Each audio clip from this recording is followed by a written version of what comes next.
ఈరోజు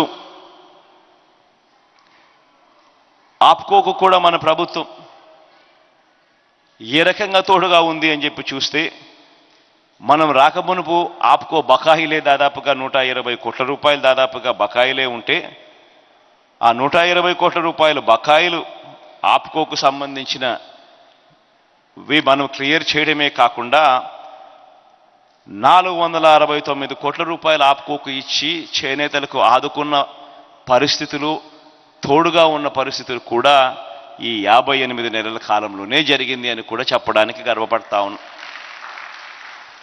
ఈ రోజుకి కూడా స్కూల్ పిల్లలకు బట్టలు ఇస్తా ఉన్నాం. 3 జతల యూనిఫామ్లు ఇస్తా ఉన్నాం.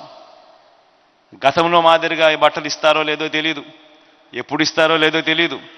3 జతలు ఇస్తారా లేదా అన్నది అంతకన్నా తెలియని పరిస్థితి నుంచి మార్చి ఈరోజు స్కూళ్ళు తెరిచే టయానికే 3 జతల యూనిఫామ్లు ఇచ్చే కార్యక్రమాలు, పిల్లలకి ఇచ్చే కార్యక్రమాలు చేస్తూ ఉన్నాం.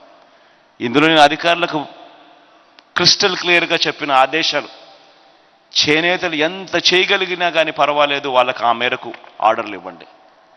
మిగిలినటివి మాత్రమే పవర్ లూమ్స్కు వాటికి వీటికి పోండి.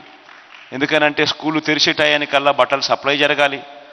బట్టలు సప్లై జరిగి ఆ 44 లక్షల మంది పిల్లలకు ఆ బట్టలు ఇవ్వాలి. కాబట్టి డిలే ఉండకూడదు అని చెప్పి ఆదేశాలు ఇచ్చినాం. ఇందులో మొదటి ప్రయారిటీ కింద చేనేతలు ఎక్కడికి ముందుకొచ్చినా కూడా ఆ డబ్బులు, ఆ ఆర్డర్ కాపీలు పూర్తిగా ఫస్ట్ చేనేతలకు సాటిస్ఫై చేసిన తర్వాతనే మిగిలినటివన్నీ కూడా మిగిలిన పవర్ లూమ్స్కు వాటికి వీటికి ఇస్తున్న పరిస్థితులు కేవలం ఈ 58 నెలల కాలంలోనే జరుగుతూ ఉంది. ప్రతి సంవత్సరం ఖచ్చితంగా 3 జతల పిల్లలకి ఇస్తూ, ఇంతకుముందు ఎప్పుడు ఇస్తారో లేదు, ఎందుకు ఇస్తారో తెలియదు, ఇస్తారో లేదో తెలియదు అన్న పరిస్థితిని మార్పు జరిగింది కూడా ఇప్పుడు మాత్రమే అని కూడా తెలియజేస్తా ఉన్నా. ఈరోజు వైఎస్ఆర్ నేతన్న నేస్తం పథకమే కాదు, మిగిలిన పథకాలన్నీ కూడా, నేతన్న నేస్తంగమే కాదు, పెన్షనే కాదు, మిగిలిన పథకాలన్నీ కూడా ఈరోజు ప్రతి ఒక్కరికి కూడా అందుతూ ఉన్నాయి. అమ్మఒడైతేనేమి, చేయూతలైతేనేమి, ఈ మాదిరిగా ప్రతి పథకము కూడా, ఆసరా అయితేనేమి, 0 వడ్డీ అయితేనేమి, ఈ మాదిరిగా ప్రతి పథకము కూడా ఈరోజు మొత్తంగా ప్రతి ఒక్కరికి కూడా, నా అక్క చెల్లెమ్మలకు అందరికీ కూడా అందుతూ ఉన్న పరిస్థితులు కనిపిస్తూ ఉన్నాయి.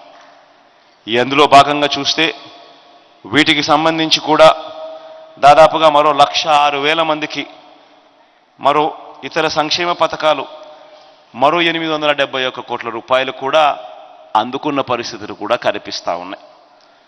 నేను ఇవన్నీ కూడా ఎందుకు చెప్తా ఉన్నాను అనంటే, కారణం ఏమిటి అనంటే, ప్రతి అడుగులోనూ కూడా మీరు ముందుండాలి, మీరు బాగుపడాలి అని ఆలోచన చేసిన, చిత్తశుద్ధితో చేసిన ప్రభుత్వం మనది. కాబట్టి రాజకీయంగా